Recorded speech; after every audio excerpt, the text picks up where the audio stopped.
Good afternoon. This is Leon Weinstein from Los Angeles, California. Today we will talk about Trump's victory in Congress. Today Republicans are celebrating a win.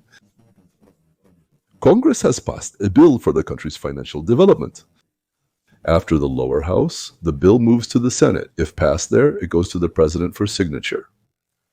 The task for the Republicans is to sign this bill before Independence Day, that is, before July 4th, for a number of reasons. So that the people feel it by the end of the year, the changes must be signed by July 4th to become effective. Then, according to their Republican estimates, by November, December, the population will feel the positive impact of this innovation and will enter 2026 in a positive mood. People are mostly, of course, concerned about and interested in their wallets. Then safety and everything else is far, far, far behind. By the way, we'll talk about that later at the end because I have a small, interesting surprise for you at the end, an interesting story. For now, I'll tell you what's important in this bill, why it's so important, and what will happen if it's passed and if it's not passed. By the way, thank you to Mikhail Oshcheveller for the clearly formulated questions that were sent to me. Before we begin, as I already mentioned, there will be an interesting story at the end that I recommend you wait for. Speaker Johnson, who is the head of our Congress, published the following statement. Today, the House of Representatives passed a piece of legislation that shapes the nation for generations. These measures reduce spending, permanently lower taxes for families and job creators, protect the border, unleash American energy dominance, restore peace through strength, and make the government work more efficiently and effectively for all Americans. The Democrats in the House of Representatives voted against all of this, which clearly proves that they want higher taxes for their constituents, open borders, and Medicare and Medicaid for illegal immigrants. That is, well, free medical care, to put it in Russian. We are looking forward to the Senate's timely consideration of this bill. This is all a continuation of what Johnson wrote, who appears once in a generation and is ready to continue our joint work. To deliver one big, beautiful bill, to put it on the president's desk. Well, that's what Trump called it, this very one big, beautiful bill. As soon as Trump signs it, that is, the president signs it, it then becomes law. Before that, it's a bill. So what's in this one big, beautiful bill? Is there anything like what I told you about, I think, a week ago? That the fate of Trump's reforms basically depends on it? First of all, during his first term, Trump introduced tax cuts for the population. But without a decision from Congress, the lawmakers, he couldn't make this tax cut permanent. He could only do it for a certain number of years. If this bill passes, that is, if it becomes law, then these previous tax cuts become permanent. Secondly, there are many new significant tax reductions. For example, it might sound a bit strange, but tips, let's say in a restaurant and similar situations, are being exempted. You know, the tax inspection came up with this thing. They decided that in this restaurant, a waiter should receive approximately this much in tips. And since that's the case, we'll take taxes from that amount. There, for example, they say he gets $3,000 in tips a year, so he's required to pay us $1,000. But the waiter says, I didn't get that much. That's not our concern, said the tax authorities. Go to court with them, sue them. But nobody sues them. So now, today, the tips you didn't get are yours, and everything you did get is yours too.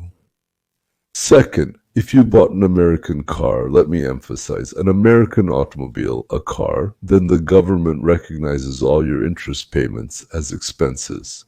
Let me explain. For example, let's say you earned $45,000 in a year, not a huge amount, and you have to pay the government, let's say, $15,000. By government, I'm referring to the federal government, city, states, and all other levels of government. If you bought a car right now, one that's made in the United States, not a Chinese, Korean, or Japanese one, and let's say the interest payments on that loan were $3,000. So you pay a third, not from 45,000, but from 45,000 minus 3,000, which equals 42.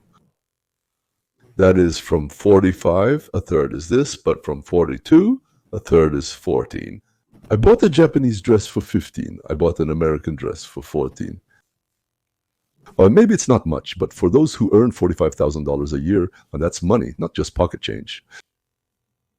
Third, pensioners received a monthly payment from the government, the so-called social insurance, probably in Russian. And from it, just like from income, you received the dollar, paid 20, 30, 10. I don't know how many cents in taxes from it. That is, taxes were deducted from these amounts. They won't do this anymore. For those for whom this is the only or one of the few sources of income, it's a great addition to their pension. In this case,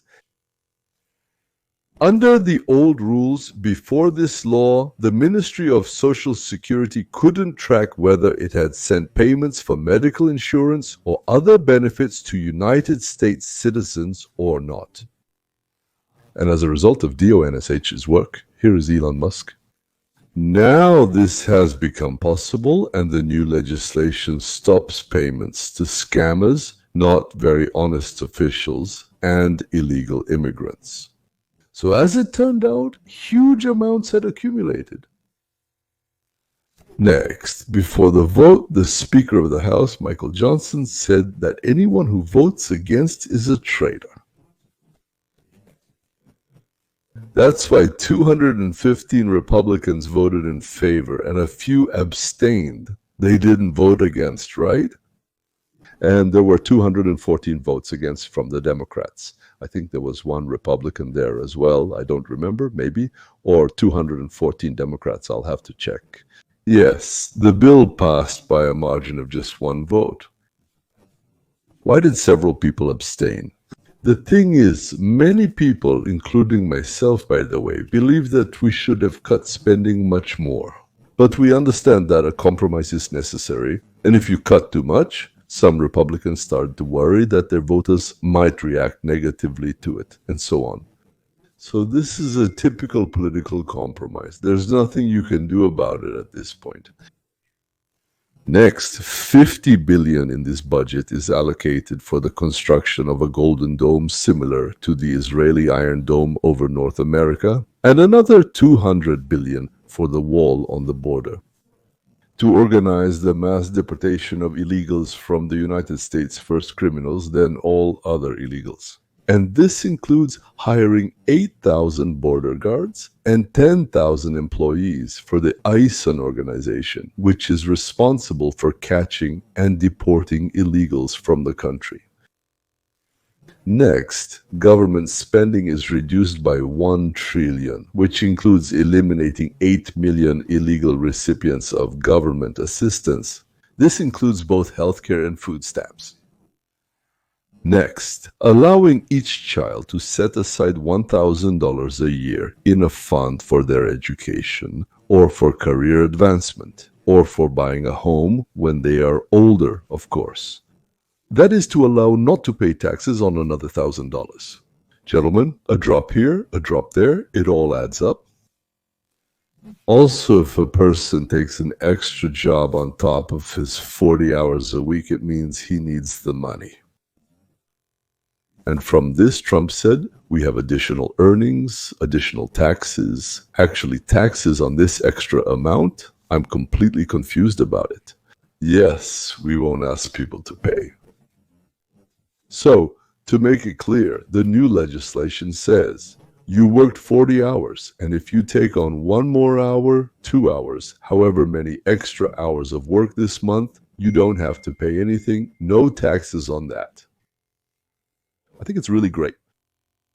It's also very important. Those who receive government assistance, by the way, this is probably just a real gem. We've dreamed about this for a long time. We've been talking about it for many years. Those who receive government assistance should work. For a half-time position, that's 20 hours a week. A full-time position is 40 hours a week in public works. You can find them in the city, you can find them in the state, you can find them in nonprofit organizations, you can find them. If you don't go to work, you won't receive food stamps or similar benefits, which means you don't need them. This will remove many scammers from subsidies, many scammers. The bill expands territories for oil and gas extraction and cancels subsidies for green initiatives. That is alternative energy, as they call it. There's nothing alternative about it. If no one wants to use it without subsidies, market supporters, like your humble servant, understand that only what makes financial sense will survive. And anything that constantly needs props and support will fall apart as soon as you remove that support. So what is the downside of this beautiful bill? If we don't get enough money from customs duties, then in 10 years our national debt will increase by 3.5 trillion. That's a huge amount. The bill will help the development of business within the country, especially small businesses. They say that as a result of this law, about 1 million new jobs will be created in small businesses. The bill guarantees the energy independence of the United States and the organization of the production of goods and products necessary for the country's existence. We have already discussed them there, starting with medicines, steel, and so on. It is crucial to mandate community service for welfare recipients. As they say, I can repeat it this time. It will help with community service, correct? How many people will come to do something that we need? On the streets, in the parks, wherever? Yes, to help. Like the sick, orphaned, and elderly? I don't know. And plus, it will weed out a lot of scammers and freeloaders. Well, and probably the most important thing is a comprehensive approach to problems, as I've already said many times. By the way, both in my political videos and in what I call the educational course, Roadmap to Freedom, which we have as a separate thing, I've said many times that either all problems are solved at the same time or nothing will be solved at all. The bill will allow us to solve economic, energy, and migration issues without the need for compromises with the opposition that undermine the meaning of our actions. That's why Trump wanted one bill, not three, as he was offered many times. Instead, Trump said, rather than fighting 3 times, let's have one battle. But then we'll get a comprehensive, all-encompassing, these specific things, these specific aspects. Well, let's see what it's called, what will happen in the Senate. Now, let's move on, so to speak, to the topic of an interesting story. In the country, the following events are actually happening with these very celebrities.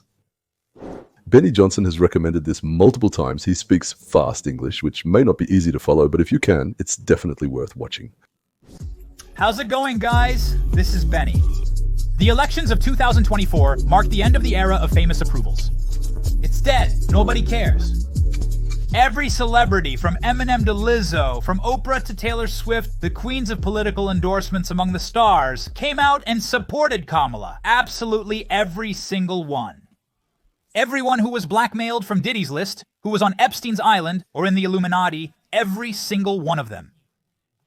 They all united against Kamala, and what did it get them? Nothing. Every single one of them burned all their credibility. Beyonce can't sell tickets anymore. Katy Perry can't sell tickets anymore. They all lined up behind Kamala to deceive her voters and make them vote, but it didn't matter at all. If you remember, before the elections, I said that they all crawled out like bed bugs from a mattress. It doesn't mean anything at all. People vote with their wallets and security, not with glamour. Very stupid people who are capable.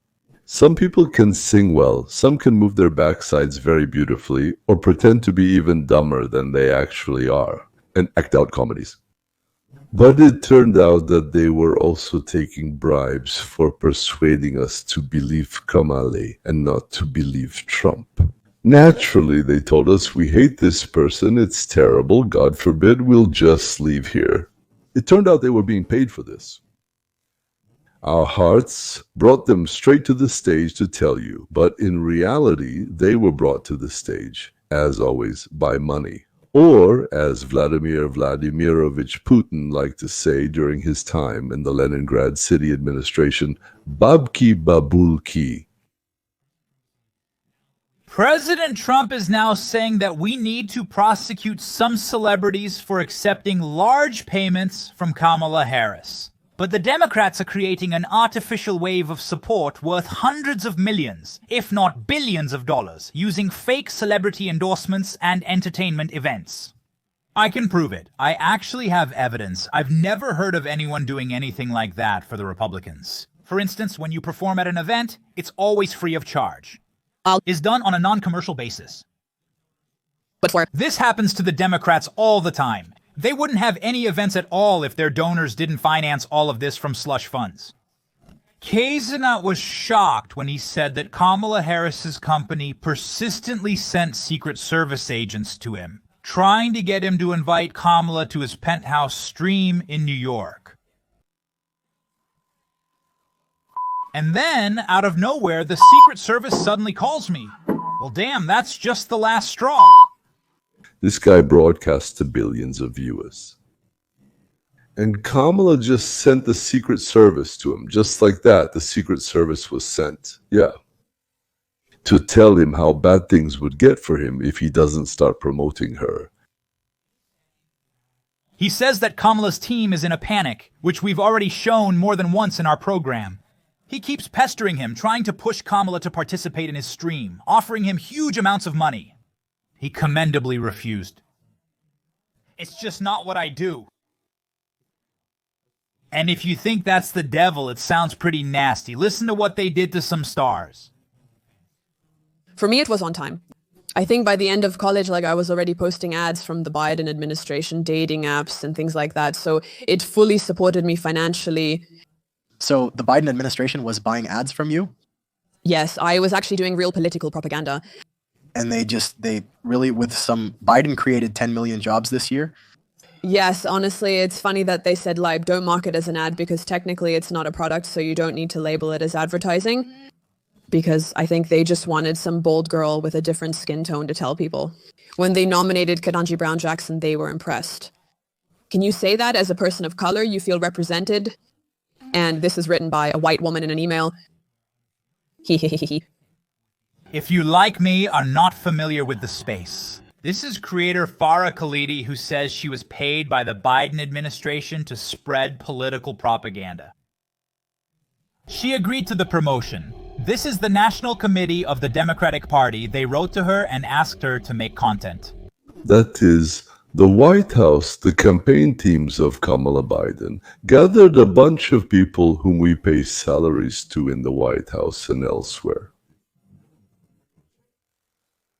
And to find what are called influencers, that is, people who can influence us, to pay them our money, I would say, to pay them a lot of our money so that they can deceive us.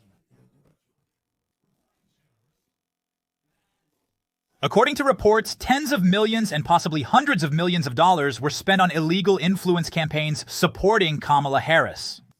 This is a grand scandal. Let's just remember that at Kamala Harris's first campaign rally, Megan Thee Stallion performed twerking. Yes, I said Megan Thee Stallion. And why not? Why not? What even is this? That was Kamala's first rally. Taylor Swift was supported by Bruce Springsteen, of course, also taking her side. Here are Kamala Harris and Oprah. Remember when they were together. You could see the questions and answers that were revealed on the teleprompter. That Oprah had a teleprompter with already prepared answers? It's a complete mess. What else is there to say? On Oprah's show, we could see the pre-prepared questions and the answers that were written on the teleprompter in advance. They not only shared the questions with Hillary, but knowing that she couldn't say anything on her own, they even wrote the answers for her. And we have about as many honest journalists as we have decent robbers. How much did Kamala Harris pay Bruce Springsteen for his performance during her presidential campaign? Why did he accept the money if he's such a fan of hers? Isn't this a major illegal contribution to the election campaign? What about Beyonce? How much did Oprah and Bono get? I'm not joking. I'm going to demand a serious investigation into this matter. Candidates are prohibited from paying for support, and that's exactly what Kamala did under the guise of paying for an entertainment program. Besides, this is a very expensive and desperate attempt to artificially increase the small audience at her events. It's not illegal. I correct myself. It is illegal. Thank you. That's an important clarification. It's illegal. For these unpatriotic artists, it was just a corrupt and illegal way to take advantage of a broken system. Thank you for your attention to this issue. I like that Trump ends his truths with the words, "Thank you for your attention to this issue." Even Meghan McCain, who knows many of these people, they were on the show with her, you know. She's also from that circle of celebrities, and of course she's also from the political world. So is this really that foreign to the Republican Party? Paying for approval is just some kind of madness. You either have candidates that people like, or those that people really don't like, right? In the case of John McCain or Mitt Romney, it is what it is. Why would Harris pay someone to support her? And if you, Oprah, why do you need another $1 million? For God's sake, give it to a food bank or someone in need. Is there really so much rot in American campaign money among celebrities and in how it's spent? It just disgusts me. And how much money did they collect from financially interested parties and take out of what was stolen from us? Earlier. The company Karas and affiliated political committees, together with the National Committee of the Democratic Party, raised more than $2 to $3 billion in political contributions. Oh my God, that's a crushing defeat. According to the publication, her company and affiliated entities spent $650 million from July until Election Day, all in just 3 short months. And this is Tim Dillon? Taylor Swift is the biggest celebrity that any politician can get support from. It didn't work. Nobody cared. Nobody was interested. Nobody gave a damn.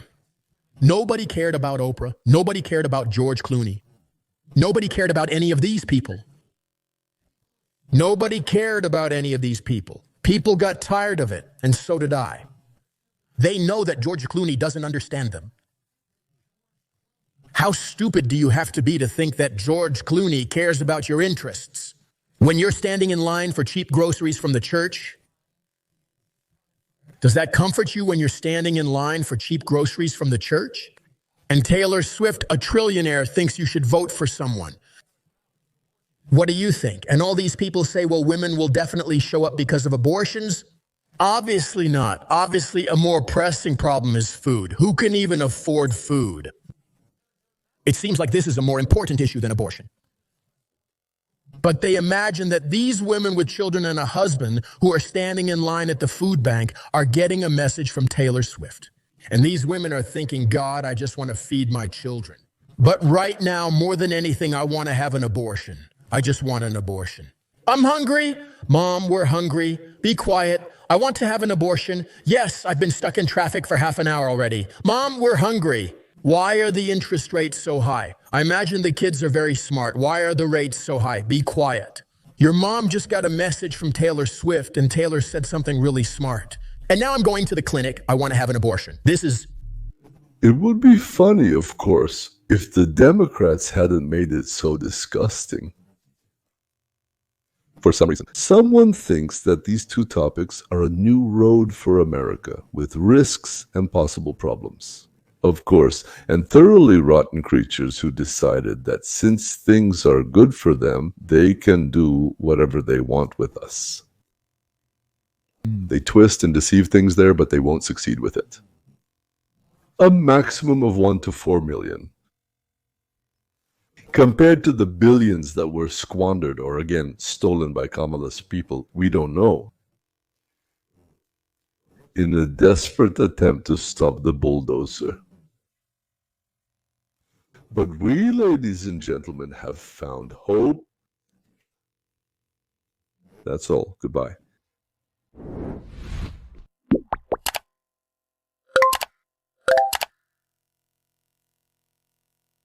Subtitles created by